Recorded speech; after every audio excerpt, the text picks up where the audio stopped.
Now, Channel 3 early warning weather. All right, of course, as we get closer to the holiday and all the travel associated with it, we'll keep you updated on the role weather will play. But in the meantime, lots of things to talk about. Of course, today's warmth well above average as we did touch the 70-degree mark. So this picture from Long Pond in Salisbury, thank you to Ed for sending it in. You can see plenty of leaf drop, but still some muted colors there on the edge of the pond.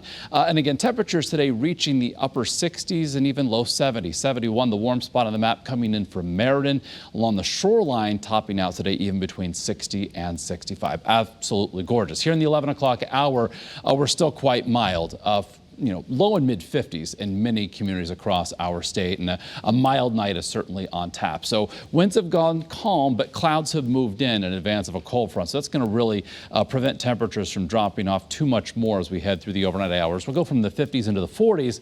But we're not going to be waking up to temps in the 30s. So we are tracking some rain to our northwest, moving across the eastern Great Lakes into New York, eventually through Vermont and New Hampshire and heading into Maine. That, for the most part, stays to the north of Connecticut. We can't rule out an isolated shower, some sprinkles overnight and toward daybreak tomorrow. But basically, this front makes its way through Connecticut with little fanfare. So we'll see the increase in clouds. But then as the front moves offshore tomorrow, high pressure builds in behind it, and we'll get a clearing trend underway. So overnight tonight, forecasting low and mid 40s and then mid to upper 40s along the 95 corridor, more than 10 degrees above average for this time of year. So much milder than the past several nights. And here's a check of futurecast, 7 o'clock tomorrow morning, especially say the Mass Pike and points north. We're going to see the best chance for some of those showers.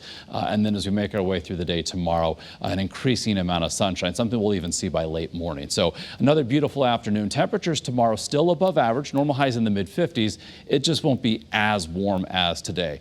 So low 60s inland, the exception the Northwest Hills, mid and upper 50s there, 64, 65 along the 95 corridor. So it's also going to become a bit breezy. A northwesterly wind is going to kick in. The cooler air lags behind. So by Thursday, Veterans Day, looking for temps to only top out in the 50s. Speaking of Thursday, we'll start off with some sun and then clouds increase, but it's a dry day.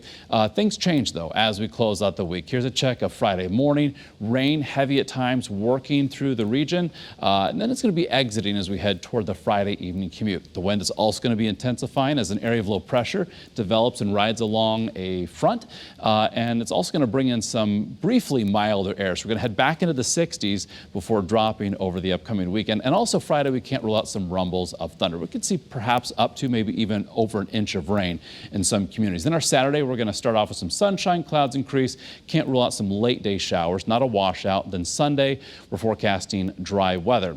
Next week, however, starts off on a wet note. And yes, you see those pinks and blues Monday morning, and the higher elevations, as we see it now, there's at least the potential for some wet snow to mix in with the rain. So just to recap everything for you, for our Wednesday, tomorrow highs between 60 and 65, breezy, mid 50s with increasing cloud cover on Thursday, soggy to end the week. Rain could be heavy at times. 60 to 65 briefly, and then there's that downturn in temperature over the weekend. Saturday, mid 50s, mid and upper 50s, about 5 degrees cooler by Sunday afternoon. Sunday is a dry day, and then Monday, wet, 45 to 50 and mid 40s by Tuesday of next week. For shoreline highs, again back to the 60s on Friday, then turning cooler Saturday into Sunday.